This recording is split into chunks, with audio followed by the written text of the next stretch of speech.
Whew. Raptors almost lost that one. Jeez.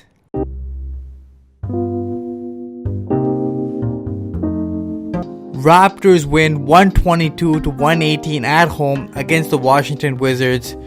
And let me tell you guys, after that first quarter, I'm like, okay, with this Raptors depleted roster, I'm like, if this team plays like this, maybe we can reel off a couple wins and keep the streak going. But man, that was ugly. As Kyle Lowry said in the post-game interview, he's like, that was a bad game. We won only one quarter. The Raptors won the first quarter by like 17 points and then pretty much just held the Wizards off for the rest of the game.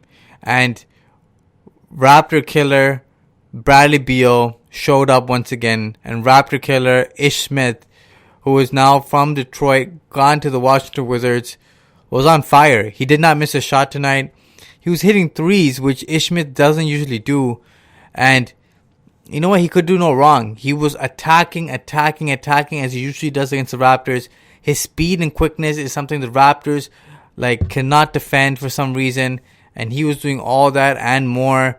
And the Raptors just couldn't guard him and couldn't guard Beal either. He was just getting into the lane, hit jumpers, 3-point shots, whatever he wanted. He was getting an elite scorer against the Raptors. 37 points from Beal tonight, 26 from Ish Smith. Those two combined for 63 points against the Raptors. And let me tell you, the Wizards are top 3 in scoring in the NBA, but their defense is 30th. And the Raptors put up a gajillion points on them tonight, but their defense, the Raptors' defense, was not good enough. Fred VanVleet made his return in this game, and Steady Freddy was solid. And the Raptors really needed him back because they needed that playmaking. They needed that other offensive option. And Freddie almost had a triple-double in this game. Don't get me wrong. But he was rusty. Those finishes at the rim that he usually gets, he didn't make those. And his shooting percentage in this game, 6 of 18. Not good enough from Freddie, in my opinion. And you know what? As a second option now on offense, Fred VanVleet, we definitely going to need him to score more and score efficiently, because without Siakam, without Gasol, without Norman Powell, it's already a struggle as is without those 3 guys. So you're missing 3 of your key guys, but the Raptors still hold on to the win. Fred VanVleet returning was huge for the Raptors, but now you have a bunch of guys moving into the starting lineup that they're not really used to. Patrick McCaw started this game at the 3 spot. OG slides down to the 4 spot, and Serge Ibaka at the 5. With Fred VanVleet in the 2 spot and Lowry at the 1. This is the lineup that actually worked the best tonight. All 5 guys were really playing well defensively and offensively. But throughout this game, it's the bench guys who just didn't bring it tonight. Rondell Hollis-Jefferson may have put in 14 points, but the communication on the defensive end with Boucher, Malcolm Miller, Terrence Davis, I don't know. These guys just didn't know where to be on the court. I don't know if they've been practicing together with that lineup, but it was just terrible to watch. The spacing wasn't there. Guys didn't know where they should be. Everybody kept crowding. It didn't make any sense. I think Lowry was screaming at Terrence Davis, Boucher, Rondell Jefferson on multiple plays. Guys were just running all over the place without any idea. And this game came down to the last few minutes. And lucky for the Raptors, I think luck was a huge factor for the Raptors win this game, because Davis Bertans was wide open for a 3 near the end of the game.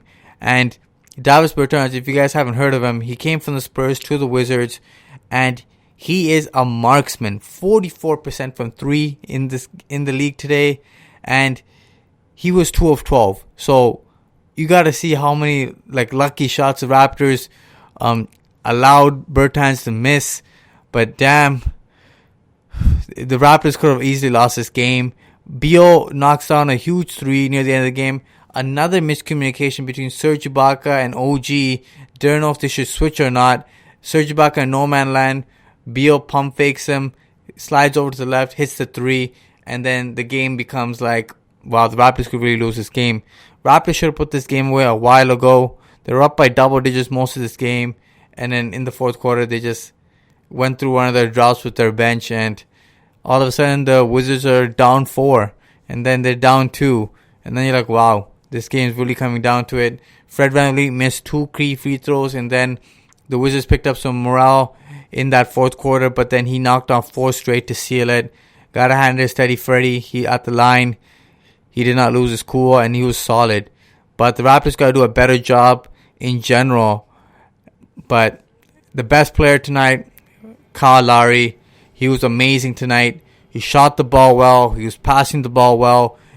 Nick Nurse made sure during this game that he wanted to have at least one playmaker on the court at all times. One of them was always on the court because he needed that playmaking. And Terrence Davis isn't ready for that. And Patrick McCaw doesn't really know how to set up guys right now. He's more like a wing. But the Raptors, Fred VanVleet and Kyle Lowry got Serge Ibaka great looks tonight. Great wide open shots. And the rest of the guys got easy looks. As the Raptors bench didn't bring it. But Rondae Hollis-Jefferson did have 14 points. But the starters, all guys in double digits, all did a great job scoring the basketball and defending at a high level. But that's pretty much it. I gotta say, the takeaways from this game, the bench wasn't good enough. They're not used to playing with each other. So they gotta do better because you gotta get some points out of Malcolm Miller, Chris Boucher, Terrence Davis. Those guys gotta put up some points or else it's gonna be a struggle for the next few games. And then Nick Nurse has got to keep one of those guys on the court at all times, Fred VanVleet or Kyle Lowry, because the playmaking is just limited. If the opponents start doubling Lowry, this is going to be a tough problem, or doubling Fred VanVleet, because I don't really see anybody else making a play, to be honest. All these guys are pretty much like locked down, just stay in the corner and watch everybody else like make their moves. Got to be more cutting. Patrick McCaw maybe have to play with the bench guys because not enough movement. I know Terrence Davis makes these cuts every now and then, but you got to have more guys doing that. Malcolm Miller's got to knock down some open shots. Raptors as a team on the bench got to do a better job of getting high percentage shots and honestly defending as well, because the Wizards were just running the Raptors off the court, because on the fast break, the Raptors were dominating this game. Bradley Beal, Ish Smith were just pushing the pace all game long, and the bench just couldn't handle it. Fouled way too many times unnecessarily, and just was too anxious. Like Chris Boucher was always looking for the block.